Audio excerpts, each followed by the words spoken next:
আমাকে ডেকেছেন নন্দিতাদি এই কাজটার জন্য, আমার কথা ভেবেছেন। আমার প্রথম কৃতজ্ঞতা তাকেই জানাই।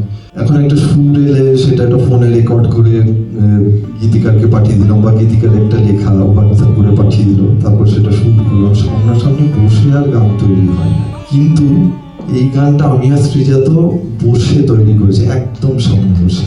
আমি খুব হোমওয়ার্ক করেছি, আমি খুব কষ্ট করেছি, আমি খুব মেহনত করেছি, এবং মেহনতের মধ্যে এই থ্রি মাস্কেটিয়ার্স যা আমি বলি যে নন্দিতা, শিবু এবং জিনিয়া, এরা আমাকে ভীষণভাবে সাহায্য করেছে। I am grateful to them. ওরা বললো যে এটা তোমাকে ছাড়া এই রোলটা কেউ করতে পারবে না। সেটা একটা আর্টিস্টের কাছে বিরাট বড়, it is shot in the arm, you can সে।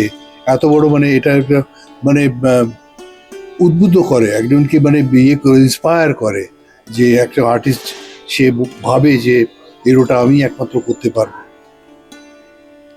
আমি এরকম চরিত্র করিনি, আমার স্বপ্নের চরিত্র, আমি চিরকাল ডান্সারের চরিত্র করতে চেয়েছিলাম, কিন্তু সেই আবহাওয়া মানে আমার একটা নাচ ছিল ঠিকই, তারপরে এত বছর পরে চরিত্রটাই ডান্সার।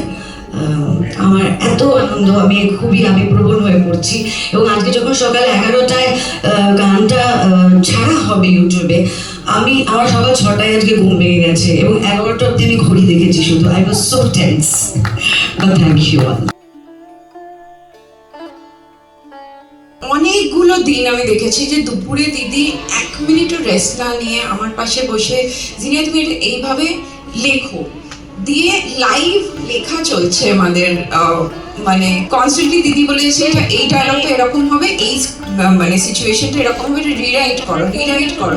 এবং প্রচুর দিন দুপুরে বসে আমরা অ্যাকচুয়ালি, আমি দিদির সাথে বসে প্রথমবার, দিদি পাশে বসে আছে, আমি লাইভ চেঞ্জ করেই যাচ্ছি।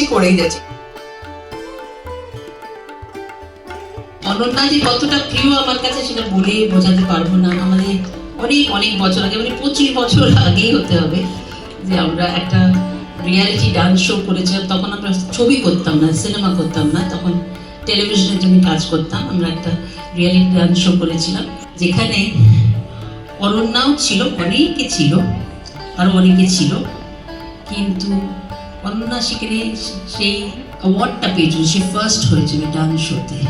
আর সেই নাচটা আজও আমার চোখে ভাসছে। ও নেচেছিল মথুরা নগরপতিতে, মণিপুরি নাচ করেছিল, তাতে ভাবা যায় না।